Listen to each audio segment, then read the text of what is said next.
Thank you. Thanks for coming. Thanks for inviting me. Jajean Rose-Burney. I'm from the West New York Land Conservancy. We're a land trust in the Buffalo Niagara region. I'm going to be presenting on the Niagara River and Ramsar, and I hope that by the end of the presentation you know what I mean.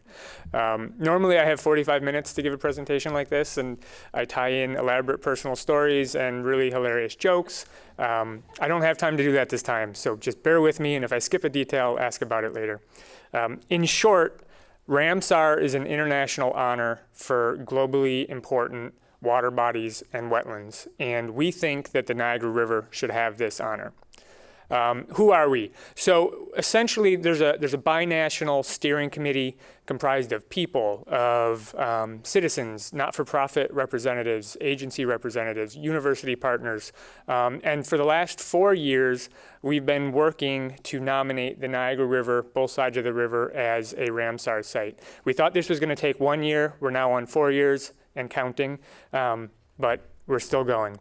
So the Niagara River, you probably all know what it is. You're from here. It connects Lake Erie to Lake Ontario.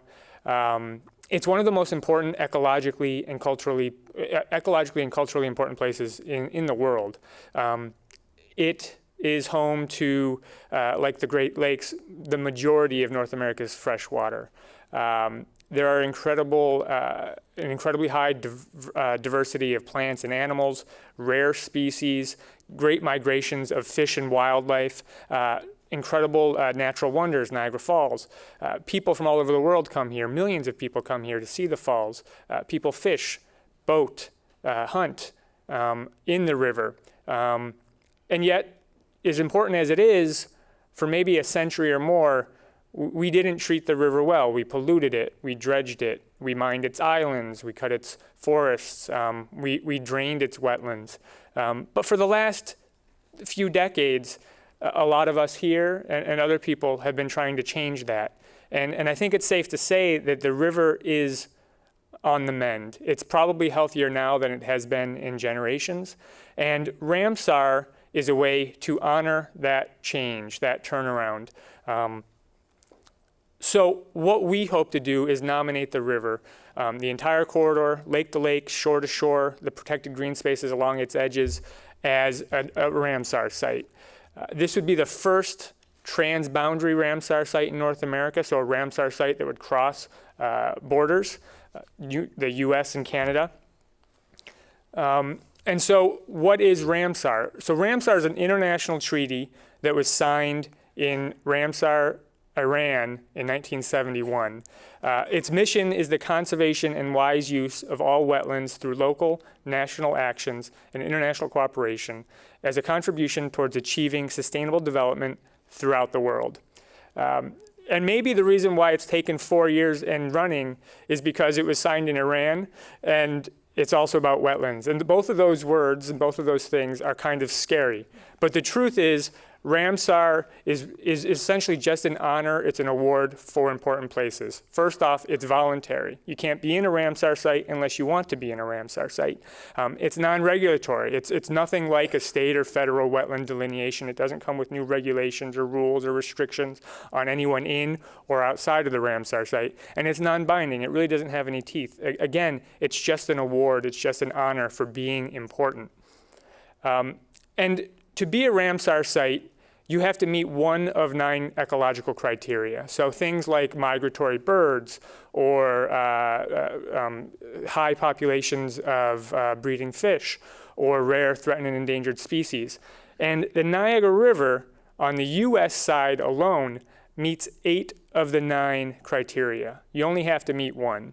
And the Canadian side actually meets all 9 criteria. And very few Ramsar sites in the world meet all of these criteria. So the Niagara River is an incredibly important place.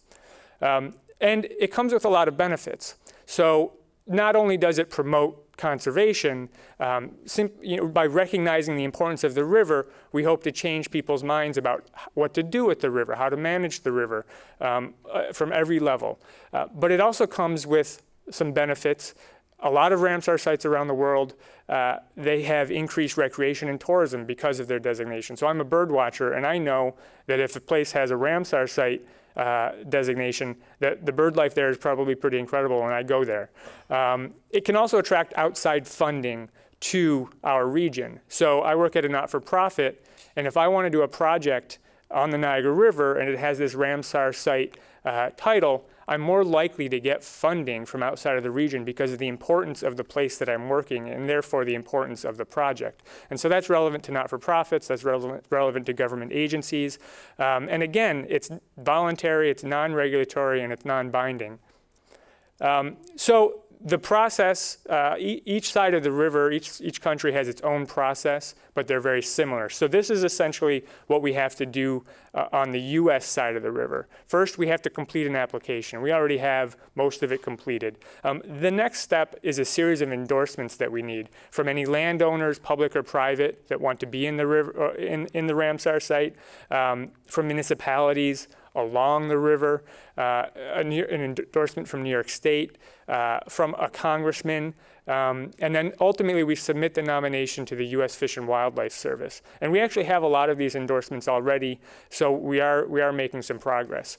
I think one of the things that makes this process a little bit unique is that, in terms of Ramsar sites, is that it's coming from the bottom up, not the top down. A lot of Ramsar sites, say the Everglades is a Ramsar site. It's also a national park. So the federal government wanted to get the nomination and proposed that the Everglades become a Ramsar site. In our case, we have a mix of public and private land that we'd like to include, and the nomination and the proposal is coming from individuals and citizens and not-for-profits working with agencies and universities, but it's coming from the bottom up, not the top down. We've done multiple presentations to community groups and the public. We had a large community forum last year on World Water Day, and we're doing a lot of municipal outreach over the next coming months. And if there's anything that you can do to help, we have an online form that you can go to, sign up, show your support for the nomination. And the more people we have that say that they support this, the more likely we are to be successful in the coming year. So thank you so much.